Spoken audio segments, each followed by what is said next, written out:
On April 21, 1926, a baby girl was born in a London townhouse, not a palace, and absolutely no one expected her to become queen. She was third in line to the throne. Her uncle was young and would surely have children. Her father was a shy, stammering duke who loved gardening more than ceremony. This little girl, nicknamed Lilibet, seemed destined for a quiet life on the edges of royalty. But 18 years later, everything had changed. By her 18th birthday in 1944, that same girl had watched her uncle abandon the throne, seen her father collapse under its weight, and learned that duty meant sacrificing every dream she'd ever had. The jewels she received during those years weren't just gifts. They were witnesses to a childhood ending far too soon, each pearl, each diamond, each carefully chosen piece marking another moment when innocence gave way to duty. Today, I'm going to show you how Princess Elizabeth's first 18 years transformed an ordinary royal child into the woman who would reign for 70 years. Through 3 extraordinary jewels, pearls given year by year, a tiara she would never wear, and brooches that carried her father's love, we'll discover the real story of the princess who grew up too soon. Let's begin where it all started, in a modest townhouse far from the grandeur of Buckingham Palace. Picture London in the spring of 1926. The city is recovering from the Great War.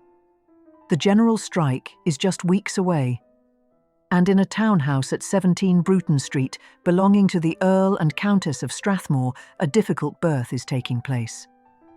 Lady Elizabeth Bowes-Lyon, the Duchess of York, is in labour. The baby is breech, doctors are called. At 20 minutes to 3 in the morning on April 21st, they perform a caesarean section, right there in the bedroom where Elizabeth had slept the night before her wedding 3 years earlier. The baby arrives. A girl. Princess Elizabeth Alexandra Mary. The Home Secretary, summoned to witness the birth according to centuries-old tradition, composes his announcement to the Lord Mayor of London. His informal comment to a reporter captures the moment perfectly. "She naturally yawned at me, but she's a bonny child." No one in that room could have imagined what lay ahead for this bonny child. Her grandfather, King George V, was so excited he couldn't sleep. He sat alone by a window at Windsor Castle, watching the sun rise over the great park, thinking about his first granddaughter. But here's what makes Elizabeth's story so extraordinary. For the first 10 years of her life, she lived in a kind of royal twilight, important enough to matter, but not important enough to be burdened. She and her sister Margaret, born in 1930, were raised privately, tutored at home, sheltered from the world. They had no idea that outside their comfortable bubble, Britain was suffering. The Great Depression had devastated the nation. By 1932, unemployment reached 3.5 million. In industrial regions, 70% of workers had no jobs. But inside the royal residences, life continued with careful distance from such troubles. Elizabeth's father set an example of frugality, giving up his expensive hobby of breeding racehorses. He turned to gardening instead. It was a small gesture, but it showed the kind of man he was, practical, modest, never expecting to be king. Now, before we continue, I need to tell you about a tradition that would become the thread connecting Elizabeth's entire story. A tradition involving pearls. Queen Victoria had established a custom. On each birthday, royal daughters and granddaughters received a single pearl. Over the years, these pearls would accumulate until they could be strung into a magnificent necklace. It was a way of marking time, of watching a girl grow into a woman, pearl by pearl, year by year. This tradition would take on profound meaning for Elizabeth, because as her childhood unravelled and duty pressed down on her young shoulders, those pearls, given with love, accumulated with patience, would become the most treasured jewels she would ever own. But first, her world had to shatter. And in 1936, it did. The abdication. Elizabeth was 10 years old when everything changed. In January 1936, her beloved Grandpa England, King George V, died.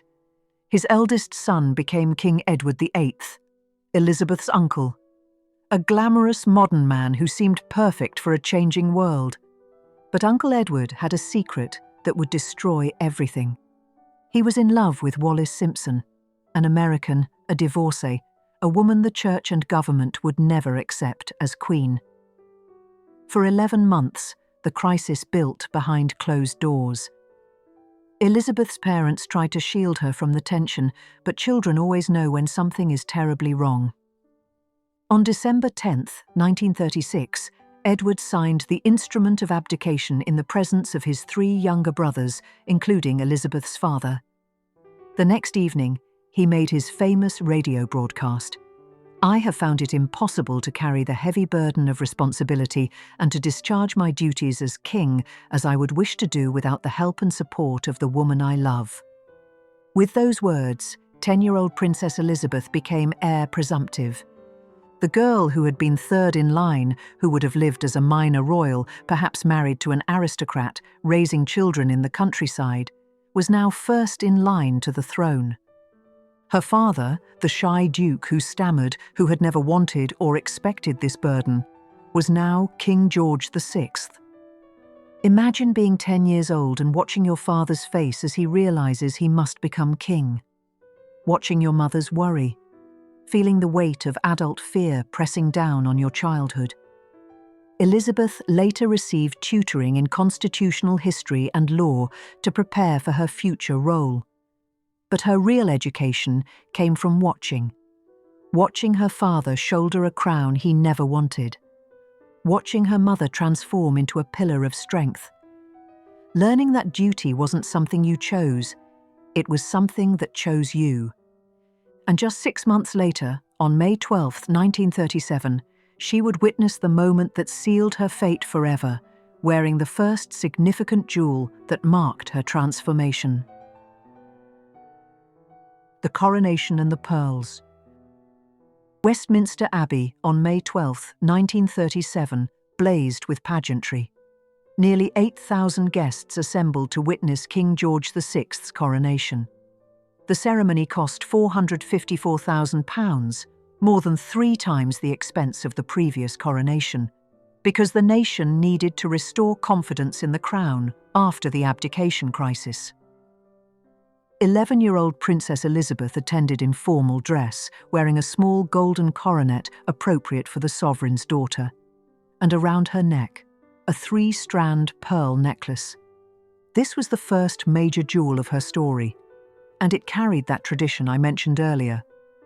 Her grandfather, King George V, had given her this 3-strand pearl necklace during his Silver Jubilee celebrations in 1935, when she was 9 years old. But her father continued the tradition with his own twist. He gave her 2 pearls on each birthday instead of 1. By the time she turned 18, she would have enough to create an impressive multi-strand necklace. But in 1937, as she stood in Westminster Abbey wearing those Jubilee pearls, watching her father crowned king, she was learning something far more valuable than the worth of gemstones. She was learning that she was no longer just Lilibet. She was Britain's future queen. Observers noted that the normally playful girl carried herself with composure beyond her years. She understood, even at 11, that this grand ceremony wasn't just about her father. It was about her future.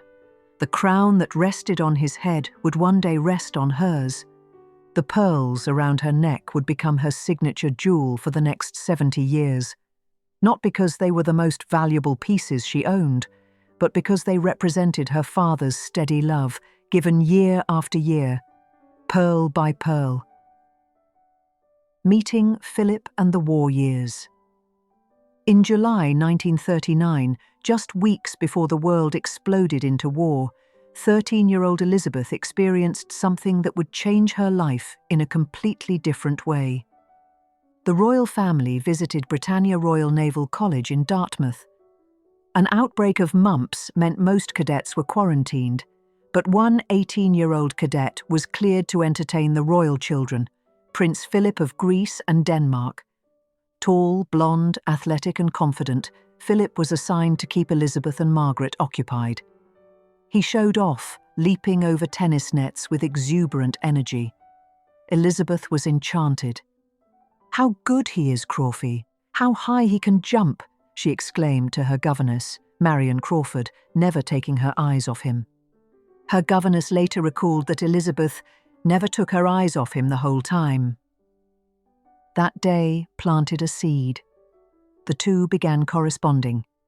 Elizabeth kept Philip's photograph in her room, and as war separated them, Philip serving bravely in the Royal Navy while Elizabeth remained in England, those letters became precious. But the war years brought far more than a teenage crush. They brought the end of childhood itself. On September 3rd, 1939, Britain declared war on Germany. Elizabeth was 13. Officials suggested evacuating the princesses to Canada for safety, but their mother refused with words that would become famous. "The children won't go without me. I won't leave without the king, and the king will never leave." Instead, Elizabeth and Margaret were moved to Windsor Castle, where they would spend most of the next 5 years.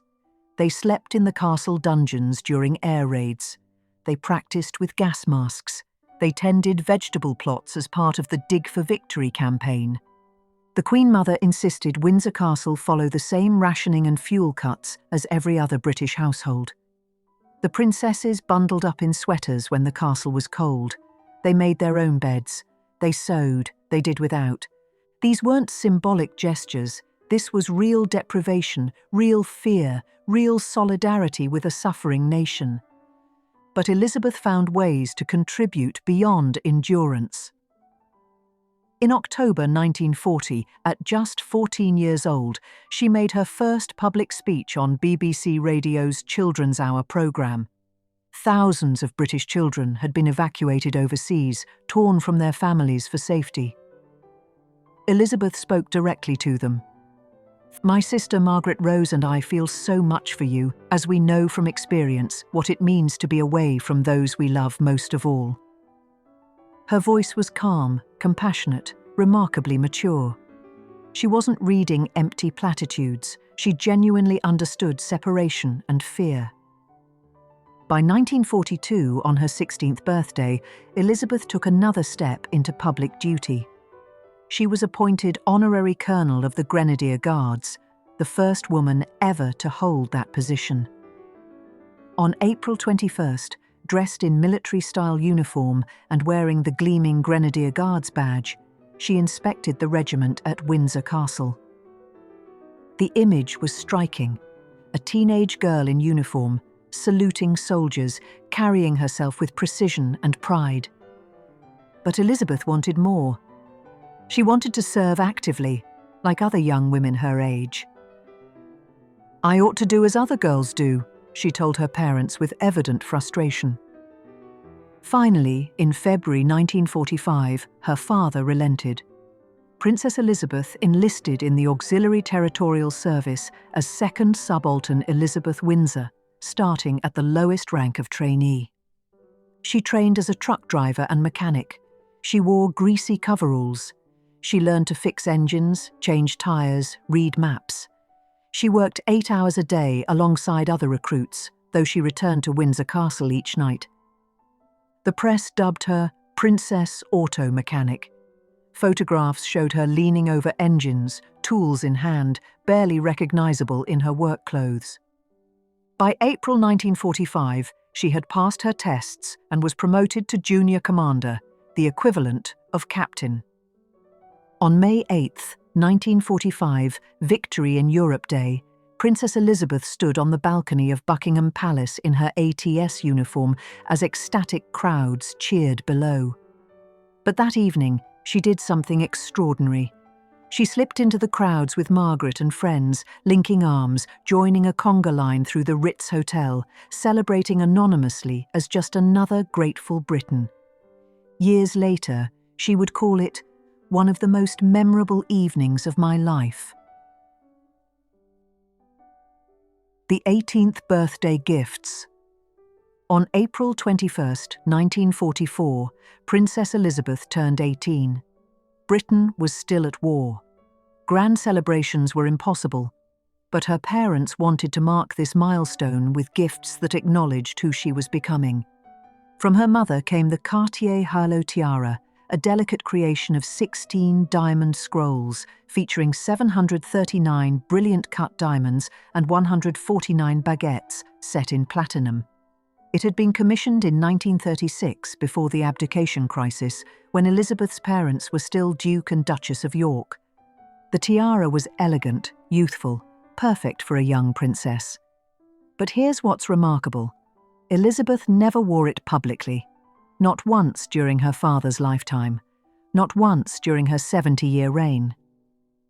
Perhaps it reminded her too much of the girl she used to be. Whatever the reason, she eventually loaned it to her sister Margaret, who wore it to Elizabeth's coronation in 1953.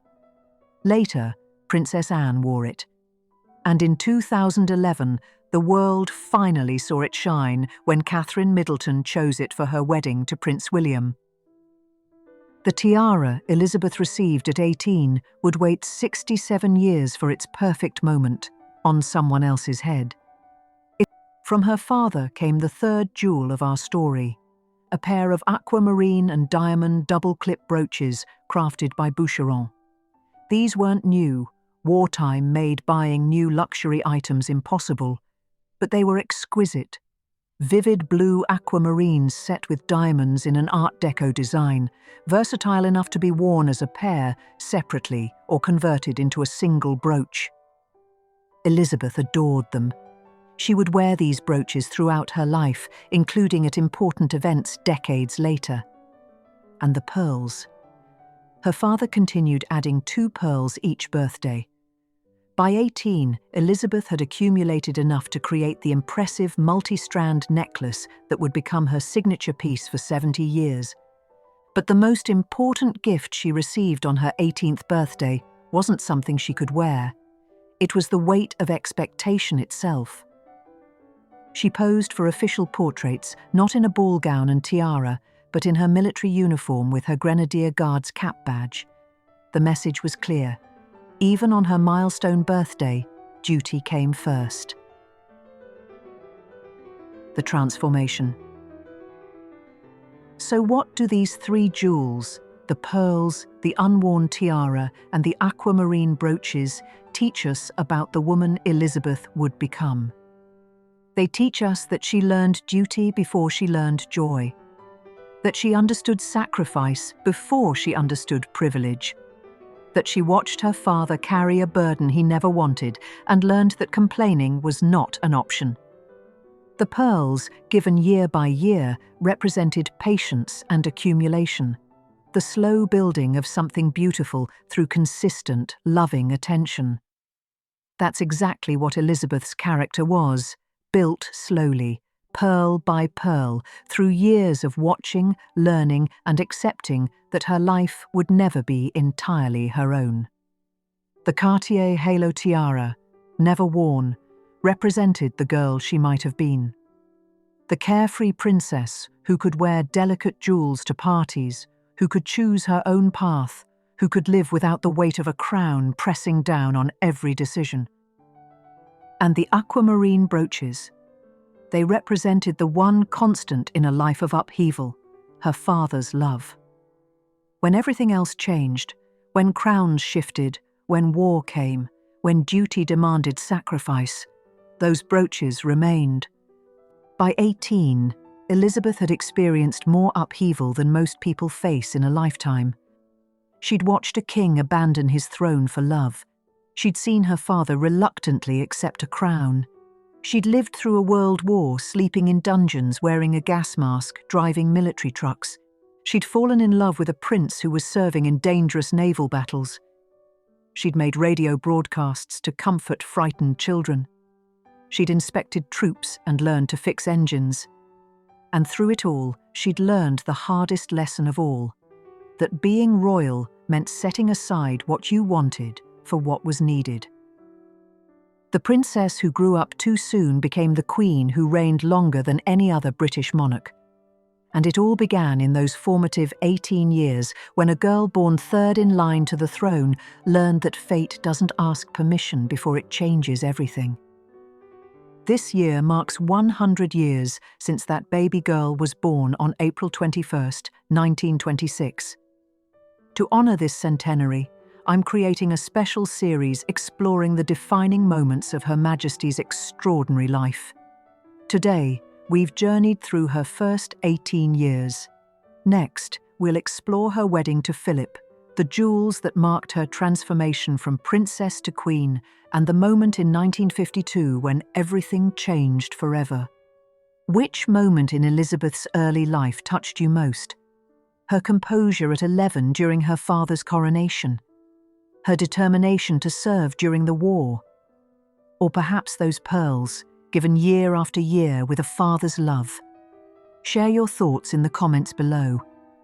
If this journey moved you, please give this video a like and subscribe to the channel so you don't miss the next chapter in this centenary series. We're exploring 100 years of history, one remarkable moment at a time. Thank you for joining me. Remember that true strength isn't always loud. Sometimes it's as quiet as a string of pearls, given with love, worn with grace, treasured for a lifetime.